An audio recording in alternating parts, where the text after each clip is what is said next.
Morning students, हम लोग last topic को फिनिश कर लेंगे। आज हमारा टॉपिक चल रहा था एनालिसिस ऑफ ट्रेसेस। ठीक है, एनालिसिस ऑफ ट्रेसेस में हम लोगों ने पढ़ा था कि भाई इसमें क्या क्या कौन कौन सी इक्वेशंस यूज करते हैं, किसका यूटिलाइजेशन करके हम लोग इसको आगे करते हैं। जैसे हम लोगों ने पढ़ा था कि भाई पहले तो पढ़ा था कि ट्रस क्या होता है, फ्रेम क्या होता है। मैंने आपको बताया था ये आपके लेवल पे ट्रस और फ्रेम को एक ही चीज कह देते हैं। सर आपकी वॉइस क्रैक हो रही है। सर वॉइस क्रैक हो रही है आपकी। ओके बेटा, ओके। सर आपका आवाज नहीं आ रहा। अब आ रहा है सर? हाँ बोलो बेटा। सर आपकी वॉइस क्रैक हो रही है। Voice not clear. आवाज नहीं आ रही सर सर आपकी वॉइस बीच क्रैक में हो रही है। कट कट के आ रही है। एक मिनट वेट तो करो, थोड़ी थोड़ी। एक मिनट वेट तो करो।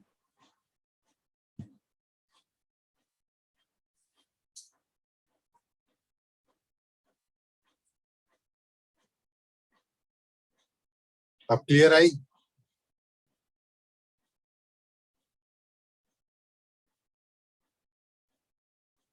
अब क्लियर आई बेटा? यस सर, आ रही यस सर। नो, अभी भी बेटा, सर रुक गई थी बीच में। तो बेटा आपकी तरफ से नेटवर्क इशू होगा, चेक करो अपना। बाकियों को आ रही है, ठीक है। तो हम लोग पढ़ लेते ट्रस्ट, एनालिसिस ऑफ ट्रस्ट। तो आपको सर बताया था अभी होने लगा फिर से। सर जैसे आप पढ़ाना शुरू करते हैं तो वॉइस क्रैक हो जाती है। सर अभी भी क्रैक हो रही है सर। यस सर, अभी भी क्रैक हो रही है। अभी तो बेटा कुछ बोला ही नहीं मैंने। सर अभी बीच में बोला था ना आपने पहले थोड़ा।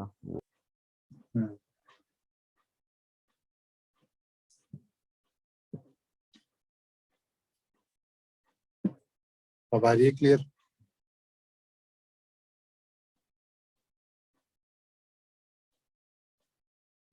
कंफर्म करो, अब आ रही है क्लियर? Yes sir. ठीक है, तो हम लोगों ने पढ़ा था एनालिसिस ऑफ ट्रस्ट पढ़ रहे थे। तो ट्रस्ट में हमने आपको बताया था डिफरेंट टाइप्स ऑफ ट्रस्ट। एक ये बताया था, एक ये बताया था। इम्परफेक्ट परफेक्ट में बताया था कि जिसमें सफिशिएंट नंबर ऑफ मेंबर्स हो और वो स्टेबल हो और इस फॉर्मूले में फिट होता हो। 2n n equals to 2j-3। n क्या होता है यहाँ पे? Number of members. और j क्या होता है? Number of joints. जैसे इसमें काउंट करें, एक जॉइंट ये रहा, एक जॉइंट ये रहा, एक जॉइंट ये रहा, 3 जॉइंट है। Number of member 1 2 3। तो कितना हो गया? 3 इक्वल्स टू 2j, मतलब 2 इंटू j कितना है? 3 जॉइंट्स माइनस 3 इक्वल्स टू 0। ये 0, ये इक्वेशन को सेटिस्फाई करे हमारे नंबर ऑफ मेंबर्स और जॉइंट्स, तो हमारा जो फ्रेम होता है वो परफेक्ट फ्रेम होता है। उसमें एक और कंडीशन है, वो ये है कि उसमें ट्रायंगुलर कॉन्फ़िगरेशन होना बहुत जरूरी है। अभी आपको आगे ही बताया था इम्परफेक्ट फ्रेम कैसा होता है, इसमें इस इक्वेशन को भी सेटिस्फाई करेगा मगर ओरिएंटेशन ठीक नहीं हो। इम्परफेक्ट में क्या होगा कि भाई ये equation n number of member required is less than 2j-3। जैसे इसमें देखिए ट्रायंगुलर कॉन्फ़िगरेशन नहीं हो रहा है, तो ये अनस्टेबल है और डेफिशिएंट इम्परफेक्ट फ्रेम है। ये आपका डेफिशिएंट फ्रेम है क्योंकि इसमें ट्रायंगुलर कॉन्फ़िगरेशन पूरा नहीं हो रहा। इसमें क्या है? ये रिडंडेंट है। रिडंडेंट मतलब जो नंबर ऑफ मेंबर्स ज्यादा लगे हुए हैं, जितने रिक्वायर्ड हैं उससे ज्यादा है, तो ये इम्परफेक्ट फ्रेम का पार्ट है। परफेक्ट कौन सा होता है? जिसमें आपकी ये इक्वेशन फुल्ली सेटिस्फाइड हो। जहां पे नहीं होगी वहां पे दिक्कत आएगी। जहाँ पे या तो n ज्यादा हो या राइट RHS ज्यादा हो तो रिडंडेंट फ्रेम कहलाता है। LHS ज्यादा, उल्टा कह दिया। जहाँ पे ये क्या है? 2n equals to 2j-3। ये क्या है? RHS। ये क्या है? LHS। अगर ये ज्यादा है तो आपका डेफिशिट फ्रेम, अगर ये ज्यादा है तो आपका रिडंडेंट फ्रेम। कैसे पता लग रहा है ये बताया, तो यहाँ पे देखिए n इज लेस देन, क्या आपका डेफिशिट फ्रेम होगा। ये आपका क्वेश्चन आएगा, what do you mean by deficit frame.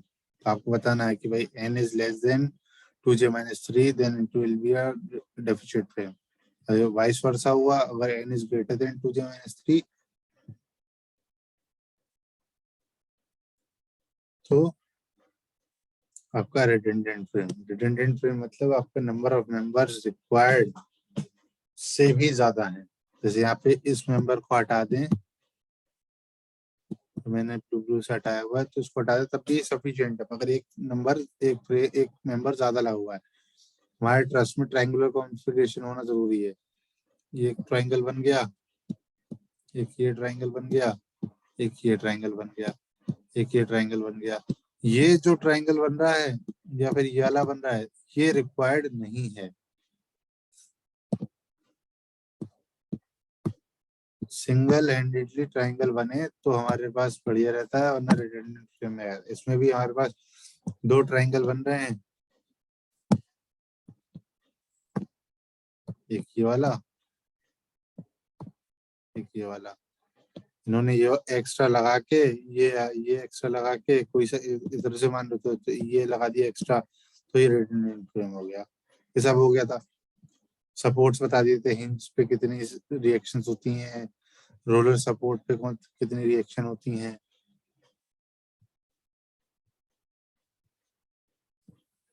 ये रोलर सपोर्ट है, उल्टा लिखा हुआ है यहाँ पे, ये हिंज के लिए है डायग्राम, तो ये रोलर सपोर्ट के लिए है।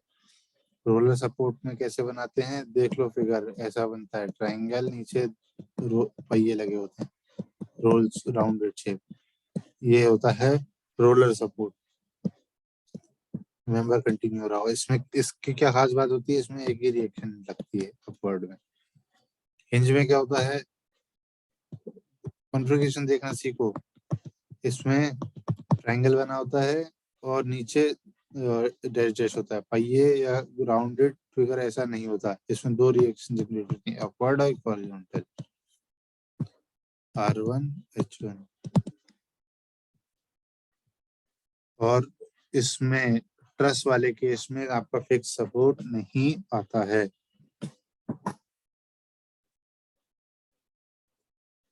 क्यों फिक्स सपोर्ट नहीं आता, वो यहाँ से पता लगता है। हम लोग अजम्पशन मानते हैं ट्रस के एनालिसिस में कि भाई ऑल जॉइंट्स आर पिंड। पिंड मतलब जिसके अबाउट मोमेंट 0 होगा। कोई भी जॉइंट मोमेंट रेजिस्ट नहीं करेगा। अगर फिक्स सपोर्ट लगा देंगे तो क्या होगा बोलो, मोमेंट रेजिस्ट होगा नहीं होगा। फिक्स सपोर्ट मोमेंट रेजिस्ट करता है नहीं करता है,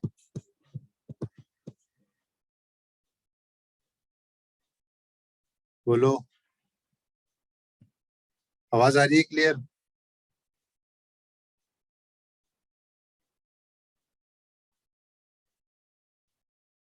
आवाज आ रही है बेटा, कंफर्म करो कोई।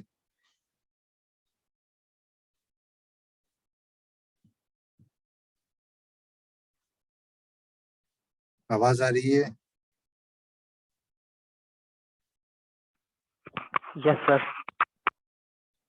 हो जाता बेटा। फिक्स सपोर्ट में मोमेंट 0 होता है या नहीं होता,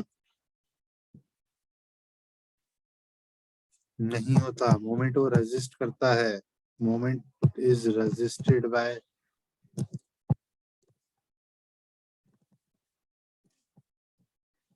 फिक्स सपोर्ट।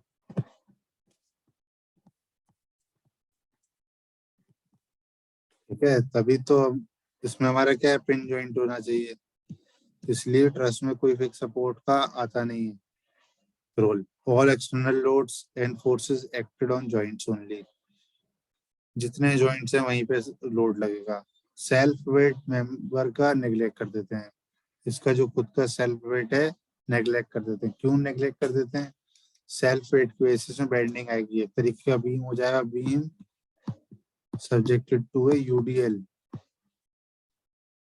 उसका सेल्फ वेट भी तो यूनिफॉर्मली डिस्ट्रीब्यूटेड होगा, तो जो हमारा ट्रस है उसमें हमें बेंडिंग वेंडिंग कुछ नहीं, सिर्फ हम लोग ट्रस में क्या होता है, member are subjected to only axial loads.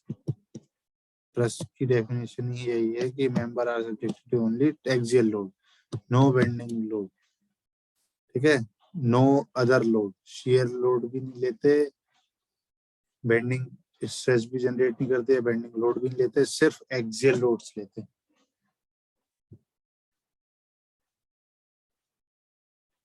तो यहाँ तक हम लोगों ने देखा था कि ये मेथड्स होते हैं, हम लोग एनालिटिकल मेथड पढ़ेंगे ज्यादातर। आपको ये 3 इक्वेशन यूज करना आती हैं, summation of forces in X direction या in horizontal direction should be 0, in vertical direction should be 0, moment about any joint or any support should be 0। ये 3 इक्वेशन आपको यूज करना आती हैं तो आपका ट्रस्ट वाला चैप्टर में कोई इशू नहीं आएगा। इसमें थोड़ा सा आपको देखना पड़ता है कि भाई ट्रिग्नोमेट्री आना जरूरी है आपको, ट्रिग्नोमेट्री में, क्योंकि डिस्टेंस वो क्लियरली मेंशन नहीं करता। अगर ये आपको डिस्टेंस चाहिए ए बी तो इसने दे नहीं रखी है, अगर एंगल दे दिया है आप यहाँ से परपेंडिकुलर करेंगे तो ये आपका राइट एंगल ट्राइंगल बन गया। ये डिस्टेंस आपको पता है, ये डिस्टेंस कैसे पता है, एक बार को नहीं पता, ये 60 है ये 60 है तो रिमेनिंग एंगल 60 हो जाता है, तो इक्विलैटरल ट्राइंगल हो गया। ये अगर 3 दे रखा है तो ये भी 3 हो जाएगा। आपको मैथमेटिकल प्रॉपर्टीज आनी चाहिए कि कोई भी एक डायमेंशन एंगल दे रखा हो तो अदर डायमेंशन और angle you can calculate. Triangle में क्या होता है, समेशन ऑफ एंगल्स कितना होता है, 180 होता है।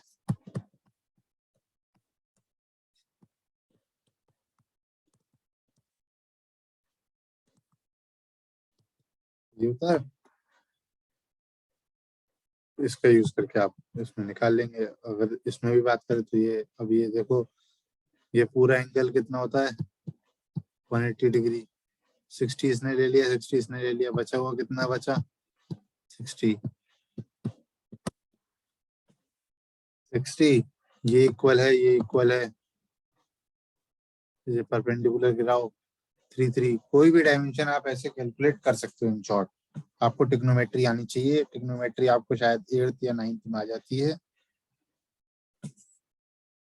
नहीं है तो cos थीटा sin थीटा एक बार रिवाइज कर लेना, बेस्ट रहता है।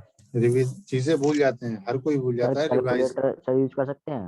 हाँ कैलकुलेटर यूज कर सकते हो, कैलकुलेटर इज अलाउड, और आपको पता भी तो होना चाहिए कि कौन सा cos थीटा आएगा sin थीटा आएगा, ये कैसे पता लगेगा।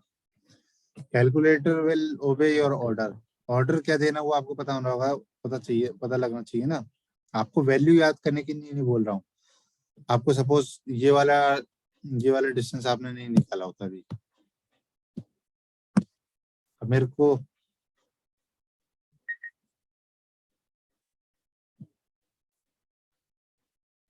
आपके पास ये डिस्टेंस था, ये एंगल था, आप tan थीटा यूज करोगे, tan 60 यूज करोगे, sin 60 यूज करोगे, cos 60 यूज करोगे, ये तो आपको पता होना चाहिए ना। इसमें ये वाली डिस्टेंस निकालने के लिए भी एंगल पता है, बेस पता है, हमें क्या चाहिए, हाइपोटेनस चाहिए। cos थीटा क्या होता है, base upon hypotenuse. sin theta क्या होता है, ये अगर ये हाइट है, ये बेस है, ये हाइपोटेनस है, ये परपेंडिकुलर डिस्टेंस है, तो p अपॉन h होता है। ये सब चीजें आपको पता होनी चाहिए ना। tan थीटा क्या होता है, परपेंडिकुलर अपॉन बेस। ये सब चीजें आप रिवाइज करेंगे तभी तो आप उसमें बताओगे। थीटा आपको पता है, cos थीटा यूज करना, sin थीटा यूज करना, वो आप देख लेना एक बार। एक एग्जांपल छोटा सा लिया गया था भाई रिएक्शंस निकालने के लिए, सबसे पहला क्या काम होता है, रिएक्शंस निकालो एनालिटिकल मेथड में। एनालिटिकल मेथड में क्या करते हैं कि भाई सपोर्ट के अबाउट, इसके अबाउट मोमेंट 0 करते हैं, ये आपका रोलर सपोर्ट है, यहाँ पे एक ही रिएक्शन होगी तो ये आ जाएगी रिएक्शन आर डी, निकाल दिया, R D into 6 equal to 10 into 1.5 निकाल लिया। बाकी समीशन ऑफ वाई किया तो वर्टिकल आर ए भी आ गया, और summation of all forces in X direction किया, कोई हॉरिजॉन्टल फोर्स लग रही थी नहीं, तो क्या आ गया, एच ए इक्वल्स टू 0 आ गया। ठीक है, ये यहाँ तक हो गया था शायद। अब हम आगे करते हैं, छोटा सा क्विक रिवीजन था जिससे आपको दिक्कत नहीं आएगी। अब क्या है, find the member which carries a zero load, zero force या जीरो लोड। कई बार ट्रस्ट में ऐसे मेंबर्स लगे होंगे जो सिर्फ आपकी कॉन्फ़िगरेशन मैच कराने के लिए लगे होंगे, उनमें लोड नहीं आ रहा होगा। वो कैसे पता लगेगा, ये 2 पॉइंट आप पढ़ लीजिए, ये 2 पॉइंट आप क्लियर है तो आप इजीली पहचान लोगे कि कौन सा मेंबर जीरो मेंबर फोर्स होता है। If there is only one force, क्या बोला, there is only one force acting at a joint, then for the equilibrium of the joint, this force should be equals to 0 in this figure. अब यहाँ पे इस joint पे आपकी vertical force लग रही है या फिर ये फोर्स लग रही है, तो इस मेंबर में फोर्स 0 होना जरूरी है, क्योंकि और कोई हॉरिजॉन्टल फोर्स नहीं आ रही इसमें। अभी आपको एग्जांपल बना के दिखाएंगे। If two forces acting at a joint, then equilibrium of the joint, both forces should be equal and opposite and should act along the same line. If two forces acting at a joint are not same, then a straight line or along the same straight line, then the equilibrium of the joint, it should be not 0. Should be equal to 0. जैसे ये देखो आप,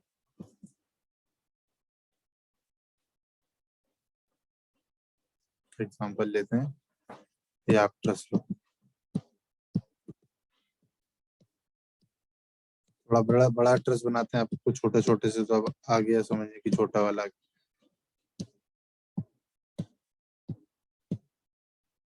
ठीक है, ये support लगा हुआ है,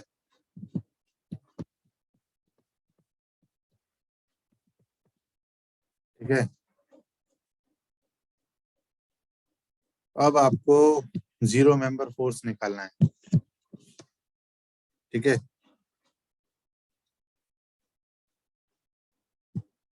यहाँ पे इस जॉइंट ए पर कोई भी वर्टिकल फोर्स, कोई भी हॉरिजॉन्टल फोर्स नहीं लगी है। यहाँ पे लोडिंग लगी हुई है P1, बस ये P2 लगी हुई है, ठीक है। अब आपको निकालना है जीरो मेंबर फोर्स।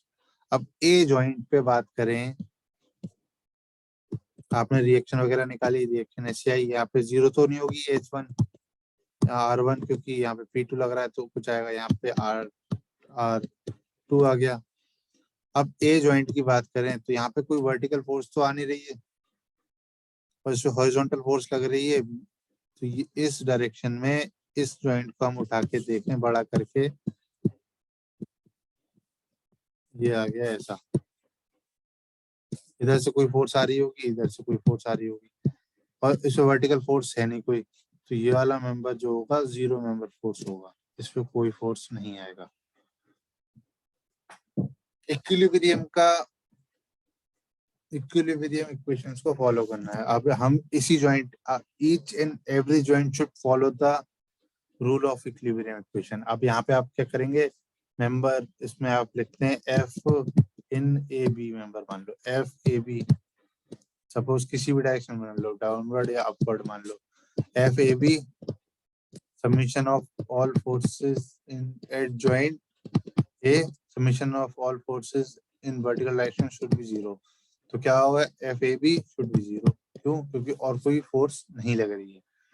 अब ऐसी एफ समीशन एफ एक्स आप 0 करेंगे तो आपका क्या आएगा, सी मान लो, ये डी मान लो, तो F A force in A C member plus F force in A D member should be 0, क्योंकि कोई और फोर्स नहीं लग रही। तो इससे क्या आ गया, इन दो मेंबर्स में अपोजिट एंड इक्वल डायरेक्शन का फोर्स जनरेट होगा या रिएक्शन जनरेट होगा, ठीक है। अब देखो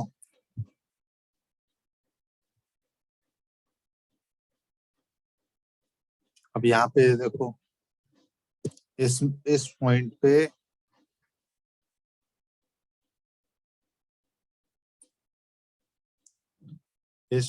पे कोई फोर्स, एक्सटर्नल फोर्स लग रहा है जे जॉइंट पे? नहीं लग रहा। F1 F2 मेंबर में फोर्सेस हैं, तो क्या हो गया, इस मेंबर पे कोई फोर्स लग नहीं रहा, कोई अदर फोर्स आ नहीं रहा, तो उसमें क्या होगा, F1 should be equals to F2 should be equals to 0। कोई एक्सटर्नल फोर्स लग ही नहीं रहा है। अब ये एंगल अगर इक्वल एंड अपोजिट होता, θ1 इक्वल्स θ2 होता, तो एक बार को फोर्स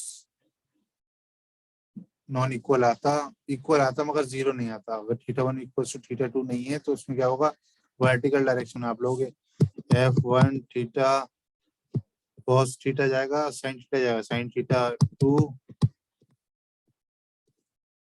अच्छा ये बताओ, आपको फोर्स के कंपोनेंट लेना आता है? Yes sir. अच्छा, ये वर्टिकल डायरेक्शन में ये F फोर्स है, वर्टिकल डायरेक्शन में कौन सा कंपोनेंट जाएगा?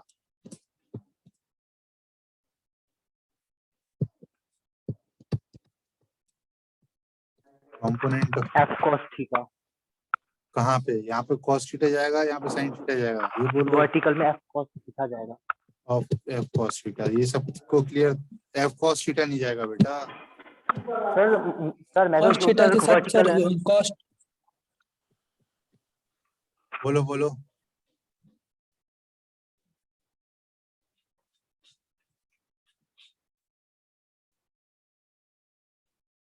theta is all, cos theta will always come where theta lies. Sir F1 cos theta होगा और इस साइड में sir horizontally sir sine theta होगा और वर्टिकली जो है उसको and vertical F sin theta. ये sin थीटा होगा? नहीं बेटा, ये cos थीटा होगा। वर्टिकल वाला sir F sin theta and sir horizontal वाला है वो F cos। cos थीटा होता है सर हॉरिजॉन्टल। ये होता है। आप पहले उल्टा बता रहे थे, अब सीधे सीधे क्या भूल जाते हैं, सीधे सीधे याद रखो, जिस लाइन से थीटा मेजर कर रहे हैं उस लाइन के अलोंग हमेशा cos कंपोनेंट आएगा। आप ये तो बना के देखते हो ना, ट्रायंगल बना के, वर्टिकल ट्रायंगल बनाओ, ये थीटा है, ये परपेंडिकुलर है, ये बेस है, ये हाइपोटेनस है। तो अब ये पूछ रहा है कि ये कौन सा होता है, भाई हाइपोटेनस का ये cos थीटा क्या होता है, बेस अपॉन cos थीटा क्या होता है, बेस अपॉन हाइपोटेनस। बेस का लंब cos आता है, परपेंडिकुलर का लंब sin आता है, ये परपेंडिकुलर है। अगर ये थीटा यहाँ से ना हो, यहाँ से होता θ1 तो वाइस वर्सा हो जाता है, यहाँ पे होता F cos θ1। तो ये कंफ्यूज मत होना कि थीटा बस हॉरिजॉन्टल डायरेक्शन में cos थीटा आता है, थीटा कहाँ से दे रखा है उस पर मैटर करता है। यहाँ पे मैं बता देता हूँ ना, फिर आप लोग को सर ने बताया था कि हॉरिजॉन्टल डायरेक्शन में क्या होता है, cos थीटा होता है। ये θ1 है, तो यहाँ पे अब आएगा F cos नहीं और F sin थीटा, मतलब थीटा के अपोजिट साइड वाला हमेशा sin थीटा आएगा, sin θ1। यहाँ पे आएगा F cos θ1। क्लियर है? डाउट? अब ये चीज क्लियर होनी चाहिए, थीटा जिधर हो उस साइड cos कंपोनेंट आता है हमेशा। अब मैं यहाँ पे इसका वर्टिकल कंपोनेंट लिख रहा हूँ, क्या लिखूंगा, थीटा किधर है, यहाँ पे क्या आएगा, साइन कंपोनेंट आएगा और cos कंपोनेंट आएगा? सर क्या सर एक बार फिर से पूछना। इस F1 फोर्स का वर्टिकल कंपोनेंट चाहिए मुझे, और थीटा ये दे रखा है θ2।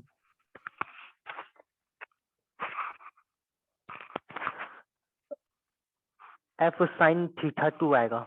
θ2 आएगा, और तो इसका क्या जाएगा, F2 sin θ1। या तो θ1 इक्वल्स टू θ2 हो तो F1 इक्वल्स टू F2 आ जाएगा, और ये क्या होना चाहिए, 0 के equal.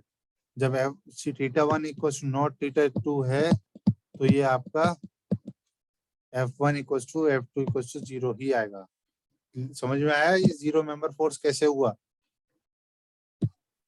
Yes sir. Equilibrium equations को आप देखना है कि कोई कंडीशन रह नहीं जाए हमारी।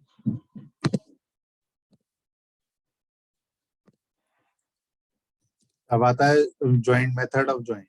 मेथड ऑफ जॉइंट में क्या होता है आपका, आपको इसमें ईच एंड एवरी मेंबर में फोर्स निकालना होता है। आपका प्रोसेस ही यही होता है, ईच एंड एवरी मेंबर में फोर्स निकालना। क्यों निकालना कोई बताएगा?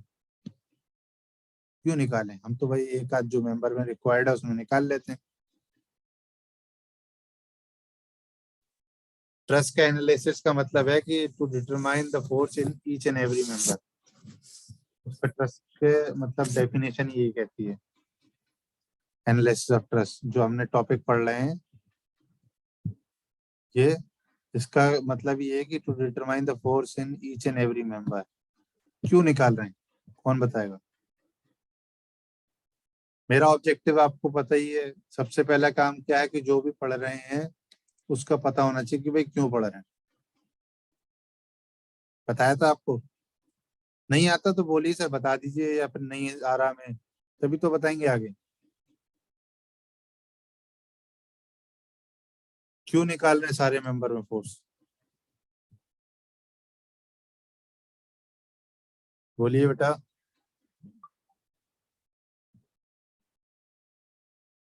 आवाज आ रही है? अब ये कंफर्म करो, डाउट हो जाता है कि आवाज आ रही नहीं आ रही है।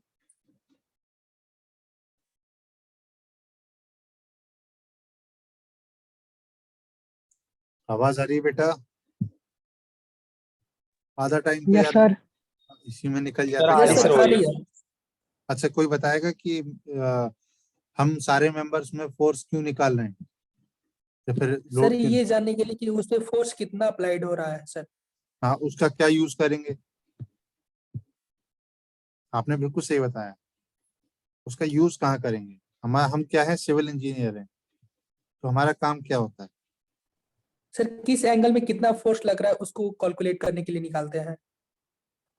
कैलकुलेट तो कर लिया, उसके बाद क्या करोगे? सपोज आपने इस वो सर इसमें कितना निकाल, सा लोड सह सकता है कि गिरे ना।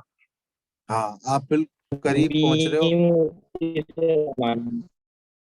आप बिल्कुल करीब आ गए हो, मतलब एग्जैक्ट टर्म यूज करो। हम लोग क्या करते हैं, डिजाइन करते हैं।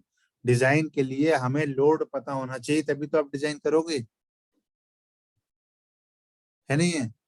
आपका काम क्या होता है, डिजाइन यस सर। करना। डिजाइन करने के लिए पहले आपको लोड यस पता सर। होना चाहिए।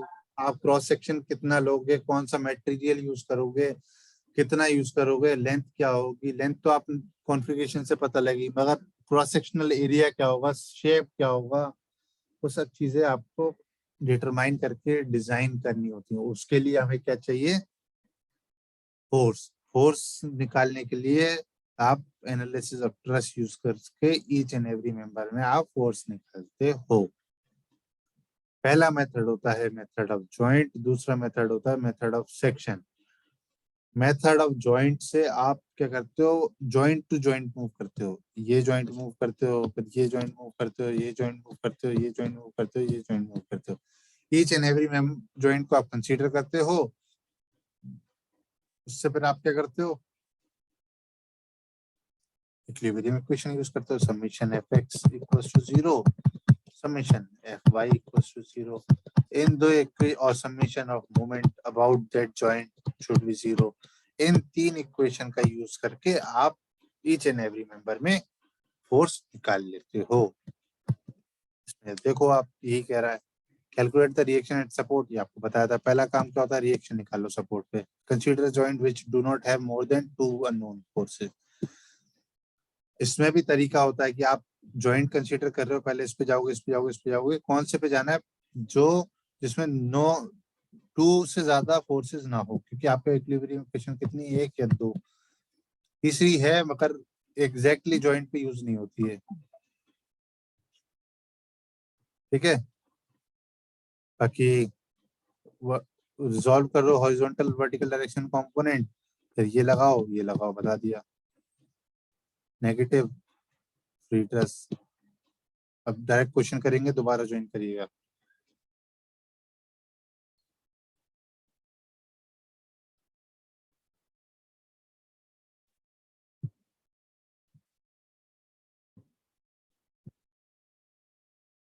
अब ये बताओ ये डिस्टेंस कैसे निकालेंगे? ट्रिग्नोमेट्री आती है आपको? ये वर्टिकल परपेंडिकुलर डिस्टेंस है, बताइए। अब इसमें ट्रिग्नोमेट्री का अच्छा खासा यूज है।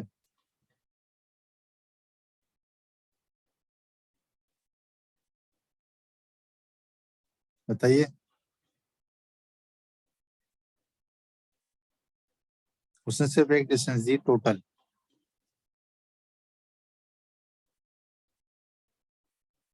निकालेंगे, कैसे निकालेंगे बताइए? tan 60 से सर। tan 60 जैसा उन्होंने कहा, हमने यूज किया tan 60। tan 60 क्या होगा बताओ? आपके अकॉर्डिंग चल रहे हैं, मुझे नहीं पता अभी, फिर मैं बताऊंगा कि कैसे चलना है। पहले आप अपनी अप्रोच बताओ। tan 60 लिया, हाँ, आपको परपेंडिकुलर डिस्टेंस ये पता है? परपेंडिकुलर नहीं है सर। बेस भी सर नहीं पता। इसमें सर बी हाइप को सर एक्स ले लेते हैं। एक्स, पी को एक्स ले लिया। बेस पता है आपको?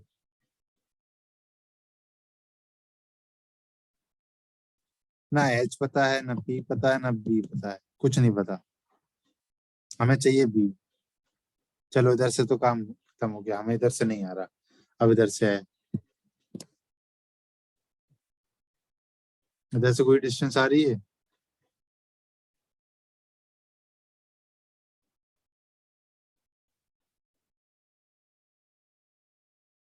बोलिए।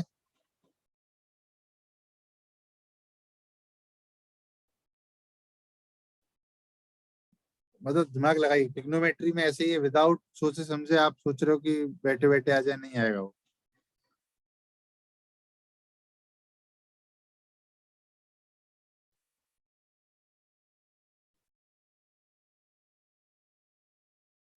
बोलिए। ट्रिग्नोमेट्री में सबसे पहला काम होता है ऑब्जर्व करना। जब आपको दिखे कुछ नहीं आ रहा तो एंगल देखो, ये कितना है 60, ये कितना है 60। ट्रायंगल की कॉन्फ़िगरेशन में summation of all angle should be 180। बोलो। Yes sir. Yes sir. ये एंगल कितना हो गया? सर 30 हो जाएगा। 30 कैसे हो जाएगा? 60 + 60 नहीं सर ये 60 होगा सर, हाफ 60 होगा 30 होगा 60 सर 30 हाफ। नहीं 60 होगा। ये टोटल एंगल कितना हो गया? 60 सर। अरे बेटा ये पूरा एंगल 180 सर। 180 कहाँ हो, किधर हो? ये एंगल 60 + 30 कितना हो गया? 90 90 डिग्री हो गया। अब आपके पास क्या है? ये डिस्टेंस है पूरी। अब क्या है ये? अब क्या हो गया ये 7.5 क्या हो गई? हाइपोटेन्यूस हो गई। ये क्या हो गया? बेस। इस ट्रायंगल के लिए, बड़े वाले ट्रायंगल के लिए, समझ रहे हो? Yes sir. ये ट्रायंगल जो है ये वाला, ये क्या है? A D B. आपका ये क्या है? 7.5। ये एंगल 90 है और ये क्या है? 60। अब आपको ये डिस्टेंस चाहिए, निकाल लोगे? अब बोलो कौन सा एंगल लगेगा? सर एबी निकालना है। A D. एबी के लिए सर एबी cos 60 हो जाएगा।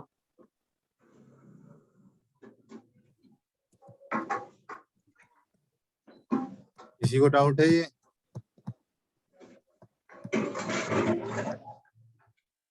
cos 60 क्या लिखूंगा? Base upon hypotenuse. बेस हमें पता नहीं है, एडी हमें निकालना है। कितना हो गया? cos 60 की वैल्यू कितनी होती है? 1/2। कैलकुलेटर रखो 1/2 साथ में। 1/2 7.5। एडी कितना आ गया? 7.5/2 कितना आ गया? 3.75। ये आ गया 3.75 बाई, यही है कि किसी का भी बेस चेंज होता रहेगा, किसी का कोई बेस होगा, किसी का कोई बेस होगा, तो आपको याद रखना है कि कौन सी डिस्टेंस आपने निकाली 3.75। मगर आपको चाहिए क्या, बी, अब फिर क्या लगाओगे, again cos 60 base upon hypotenuse, तो ये डिस्टेंस आ जाएगी आपकी, बी आ जाएगा। क्लियर है ये, ट्रिग्नोमेट्री यूज करना सीखो बेटा। Yes sir. ठीक है, बेस आ गया, अब ये चाहिए ये डिस्टेंस, अब ये डिस्टेंस कौन निकाल के बताएगा मुझे,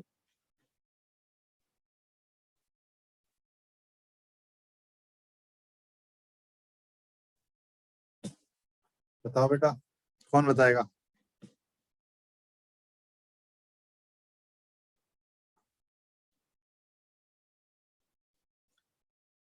यहाँ पे दिमाग चल रहा है तभी वहां पे चलेगा।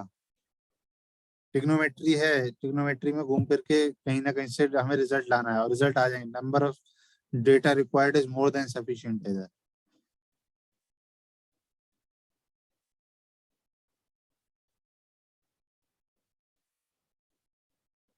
बोलो, ये भी है, ये भी होगा, इक्विलेटरल ट्रायंगल है ये,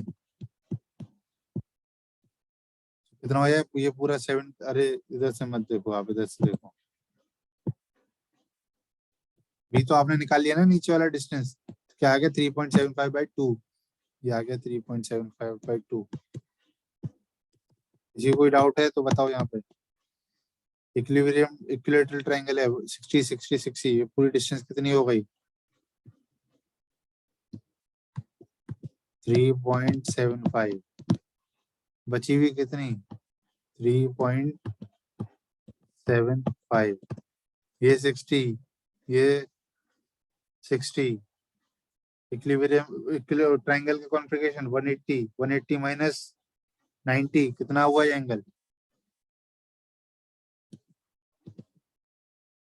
90 हुआ। Yes sir. ये निकाल लोगे, कैसे निकलेगा, ये 60 यूज करो, cos 60 इक्वल्स टू 3.75, अब 3.75 डिनोमिनेटर में, न्यूमरेटर में CE/2, ये आएगा 3.75/2, फिर अगेन cos थीटा लगाओ, ये डिस्टेंस आ जाएगी। बोलो, थोड़ा सा कोई खिचड़ पिचड़ हो गया, जब आप खुद से करोगे तो क्लियर होगा। यहाँ पे देखो इसने करके बताया हुआ है, इसने निकाला ए बी हमें गिवन था, AD इक्वल्स टू cos 60, ये तो यहाँ पे हमें समझ में आ गया। ये जो मैं लिखा हुआ आपको डायरेक्ट बताता तो आपको नहीं समझ में आता। अभी आप ये बताओ, AD equals to AB cos 60 सही है, सबको क्लियर है ये जो इक्वेशन लिखी है इसने सही है, आपने खुद लिखी भाई, ये पूरा ये वाला ट्रायंगल था AD, ये AD थी, ये AB था, AB cos 60 आपने यहाँ पे निकाला, ये आ गया भाई। अब निकाल रहा है BD ढूंढो कहाँ है,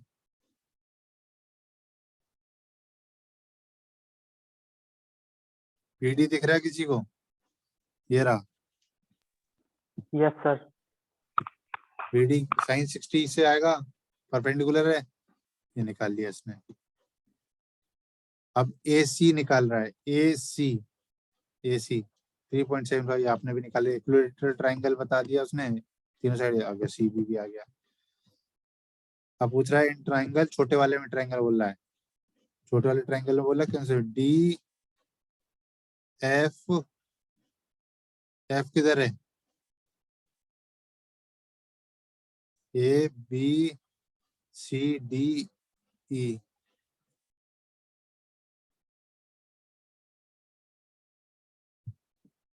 F इसने ये बनाया है, ये बोल रहा है इस वाले ट्रायंगल में, इस वाले ट्रायंगल में बोल रहा है इसने वो लगाया है, सिमिलर ट्रायंगल का कॉन्सेप्ट लगाया है, आपको जैसे बताया वैसे करो या फिर ऐसे करो। जैसे बताया ये ट्रायंगल लिया, FC equals to D cos theta, आपको पता है कि भाई ये 3 पॉइंट इसका आधा होगा AC का, ये कर लिया उसने, इक्वल्स टू ये आधा आ गया। ये डिस्टेंस आ गई। अब कह रहा है बी एफ मतलब ये B F equals to F C plus C B. ये सी भी निकाल के ला रहा है, ये तो आपने पहले निकाली, आपने पूरा डिस्टेंस आपको पता 3.75 था, ये बचा हुआ है 3.75 लेके आया। ठीक है, ये 3.75 लेके आया डिस्टेंस, ये आपका 3.75 का आधा। ठीक है, ये निकाल लिया उसने। अब वो बोल रहा है बी ई चाहिए हमें, बी ई। ये आपने निकाला था इक्विलिब्रियम ट्रायंगल से, आपने देखा यहाँ पे हमने बना लिया था। ये फालतू में उधर घूम रहा है, बीई निकालने की जरूरत नहीं पड़ रही है, नहीं पड़नी चाहिए, फिर भी निकाला इसने। डायरेक्टली बी क्यों निकाल रहा है भाई, जब हमें ये डिस्टेंस पता है, ये डिस्टेंस आपको पता है, तो आप सीई और ये फिर दोबारा डायरेक्टली नहीं निकाल सकते हो। आप क्या चाहिए, बीजी, बीजी का छोटा वाला। आपने ये डिस्टेंस निकाल लिया, आपने cos थीटा निकाल के दोबारा निकाल लीजिए। आई होप डिस्टेंस निकालना क्लियर होगा सबको। एक बार इसको देखना, मैंने जो बताया है ट्रिग्नोमेट्री है, थोड़ा सा दिमाग लगाना ही पड़ेगा। जो डिस्टेंस चाहिए वो हम निकाल लेंगे, हमें जैसा चाहिए होगा, हमारे पास डेटा सफिशिएंट है। फिर घूम फिर के अपने को लाना है। परपेंडिकुलर है कि भाई आपने ये वाला बड़ा वाला ट्रायंगल यूज किया, उससे ये डिस्टेंस निकाल ली, फिर छोटा वाला ट्रायंगल यूज किया तो ये डिस्टेंस निकाल ली, ये डिस्टेंस निकाल ली, तो इक्विलिब्रियम इक्विलेटरल ट्रायंगल है तो इसका डबल होगा, ये डबल कर दिया। फिर या फिर ये डिस्टेंस जितनी थी वो भी ये डिस्टेंस होगी, वही इतनी होगी। ये पूरी डिस्टेंस पता थी, आपने ये माइनस कर दिया। ये ट्रायंगल इक्विलेटरल ट्रायंगल है, वो इक्विलेटरल नहीं, राइट एंगल ट्रायंगल, क्योंकि 90 डिग्री आ रहा है। क्यों, 60 प्लस 30 कितना होता है, 90, 180 माइनस 90, 90।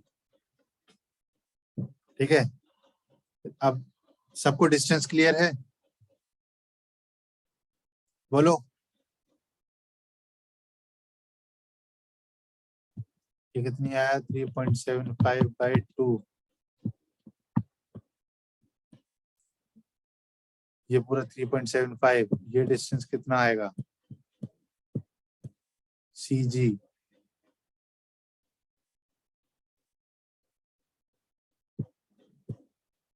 बोलो बेटा बोलो। ये मोमेंट अबाउट बी ले रहा है, हम मोमेंट अबाउट ए ले रहे हैं, इसलिए थोड़ा सा डिस्टेंस अलग अलग निकाल रहा है। ये बी जी निकाल रहा है, हम सी जी निकाल रहे हैं, क्योंकि मोमेंट अबाउट ये दिस पॉइंट 0 ले रहा है, हम इसके अबाउट मोमेंट 0 लेंगे। समझ में आ रहा है, ये आपके हाथ में मोमेंट तो दोनों के अबाउट ही 0 होगा।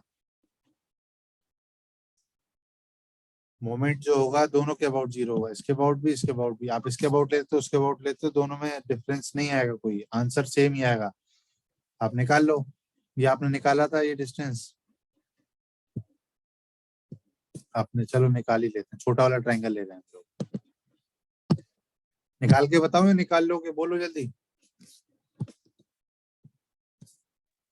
सर निकाल लेंगे। एक ही बंदा बोला, बाकी के किधर हैं? आपको ट्रिग्नोमेट्री नहीं आ रही, बोलो, तो बता रहा हूँ, उतना इतने बेस से नहीं बता पाएगा कोई। ये वाले ट्रायंगल को बना दिया ऐसा, मुझे क्या डिस्टेंस चाहिए, ये डिस्टेंस चाहिए, ये परपेंडिकुलर है। अब मैं क्या करूंगा, मुझे ये डिस्टेंस चाहिए, ये तो है बी सी जी, ये डिस्टेंस चाहिए। अब मैं क्या करूंगा, ये मुझे एंगल पता है 60 डिग्री। अब क्या कौन सा एंगल यूज करूंगा, मुझे ये डिस्टेंस चाहिए CE, C equals to cos theta sin theta.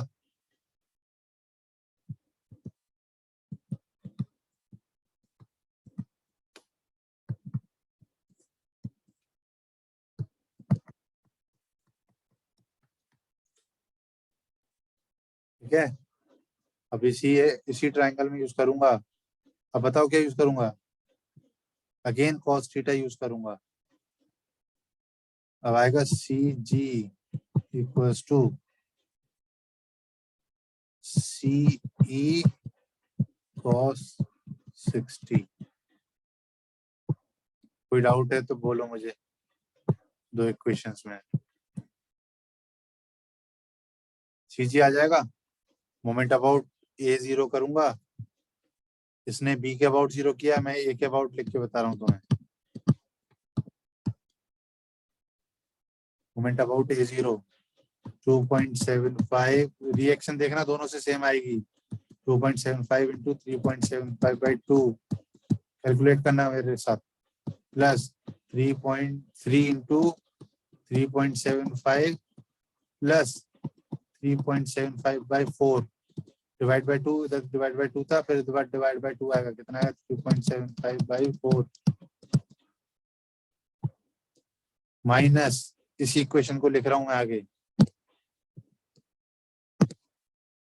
Minus R B into 7.5 should be 0। Calculate करो कितना आ रहा है।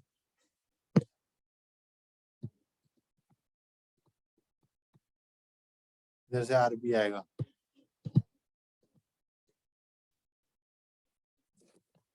कैलकुलेटर है सबके पास, जिसके पास है करो जल्दी से। 2.75 into 3.75/2 plus 3 into 3.75 plus 3.75/4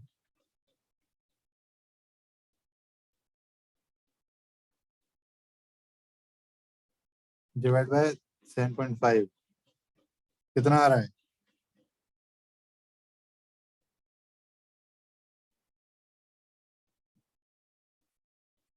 R B आ रहा है 2.5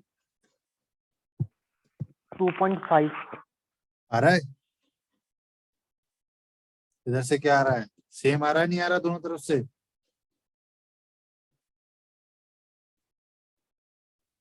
अब समेशन वर्टिकल फोर्सेस का 0 करोगे तो वर्टिकल फोर्स आ जाएगी, इतनी ही आएगी। ये सर सेम है।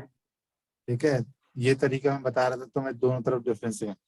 अब हमारे पास दूसरी रिएक्शन निकालने में ही आपका इतना टाइम चला गया, देख रहे हो, ये छोटा सा था, ये आगे बहुत कॉम्प्लिकेटेड स्ट्रक्चर्स आते हैं या फिर प्रोसेस आते हैं।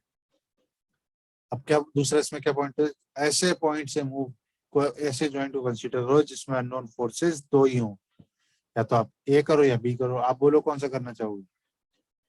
ए करते हैं पहले, इसने भी कर रखा है, आप बी करना चाहो बी कर लो। ए जॉइंट पे आए आप पहले, ए जॉइंट पे वर्टिकल फोर्स आ रही कितनी 3, इसमें कितना आपने अज्यूम कर लिया compressive force F A D, इसमें भी आपने अज्यूम कर लिया एफ ए सी।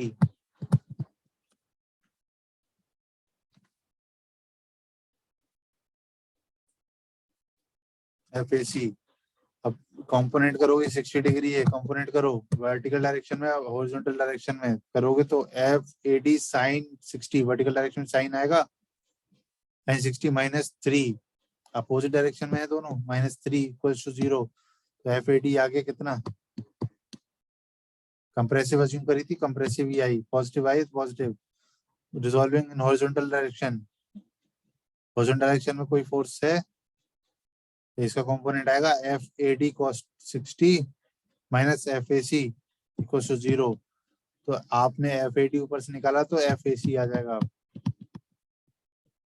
ठीक है, दो मेंबर में फोर्स पता लग गई हमें, 1 2 बचे कितने अभी, 1 2 3 4, 4 मेंबर और बचे अभी, 4 बचे 5 बचे, 1 2 3 4 5, 5 बचे, 7 मेंबर थे टोटल। अब मूव करो ऐसे ज्वाइंट पे जिसमें आपके पास दो ही अननोन हो, फिर भी इस पे आओ। अगर मैं सी पे मूव कर जाऊं, मेरे पास अननोन फोर्सेस कितने रहेंगे, 1 2 3 4, इधर से एक पता लग गया, बचे 3, इस पे अभी नहीं आ सकता, अब इस पे आऊंगा, डी पे आया, इसका पता लग गया, इसका अननोन है, इसका अननोन है, अब 2 अननोन है और डी पे आए, डी पे आए, एफ ए डी इधर से लग रहा है 60 डिग्री, क्यों इधर 60 डिग्री था, वर्टिकली अपोजिट एंगल्स होगा, ये 60 था, ये 30 था।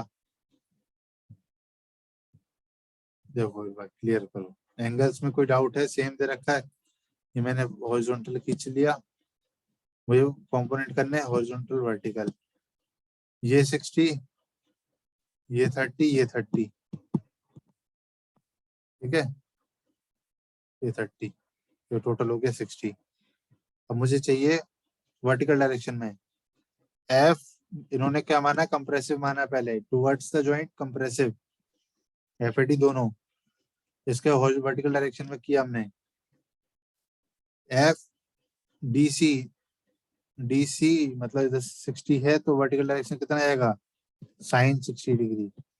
एफ डीई इधर से एंगल है साइन 30 डिग्री। एफ एडी इधर से वर्टिकल डायरेक्शन में गया साइन 30, साइन 60 इक्वल्स टू 2.5, 2.5 लग रहा है, या फिर माइनस 2.5 इक्वल्स टू 0 करो। इन्होंने डायरेक्ट उधर पहुंचा दिया है।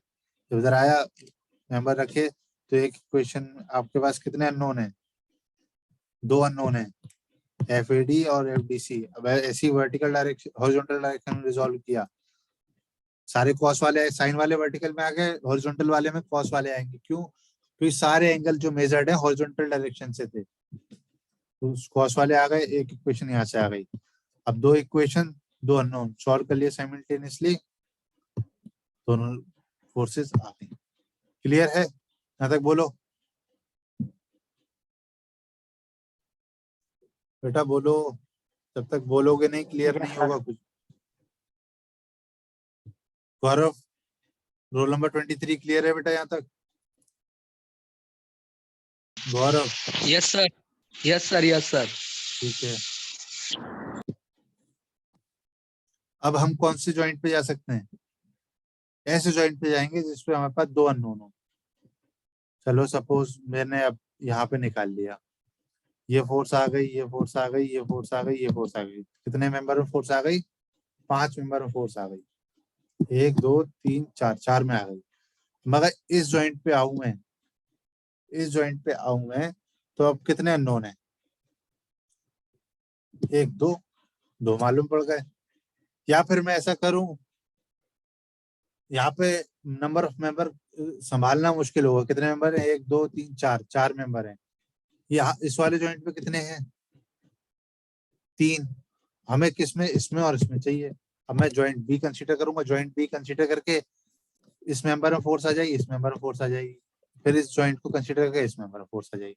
सी को नहीं जाएंगे क्योंकि number of complication, number equation right करने में आपको दिक्कत होगी, इसलिए। अब जॉइंट बी पे आ गए। जॉइंट आपको, तो आपका ऑब्जेक्टिव है सारे मेंबर में फोर्स पता होना चाहिए। कैसे पता हो आपके हाथ में, ऐसा कोई रूल नहीं कि आप लेफ्ट टू राइट मूव करो, राइट टू लेफ्ट मूव करो, ऐसा कोई रूल नहीं है। जहां से आपको इजी आप लिखो, जैसे यहाँ पे लिखा जॉइंट बी कंसीडर किया उसने, 2 इक्वेशन रिजॉल्व करी, इजीली आ गया। अब ऐसे ही जब अननोन ज्यादा होते हैं तो आपको ऐसे 2 इक्वेशन साइमल्टेनियसली सॉल्व करनी होती हैं, ठीक है। फिर आ गए फिर यहाँ पे आ गए जॉइंट ई पे आ गए।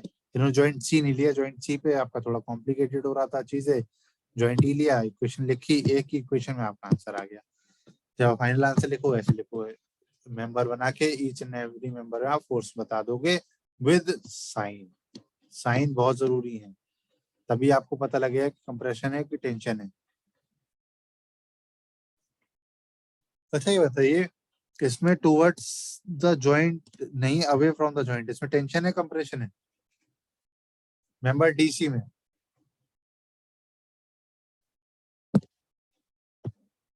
एरो देख के बताओ, कंप्रेशन है कि टेंशन है? कंप्रेशन है। कौन से मेंबर में बता रहे हो आप, पहले ये बताओ। बोलो, घबराओ नहीं भाई, मैं कुछ नहीं कहूंगा, जल्दी बताओ, टाइम नहीं। सर टेंशन है। किसमें? सर डीबी में सर, मतलब कि हाँ, डीबी में कंप्रेशन है, डीसी की बात होती है, इसमें टेंशन है। हमने तो अज्यूम करी थी, हमने तो कंप्रेशन अज्यूम करी थी, याद है?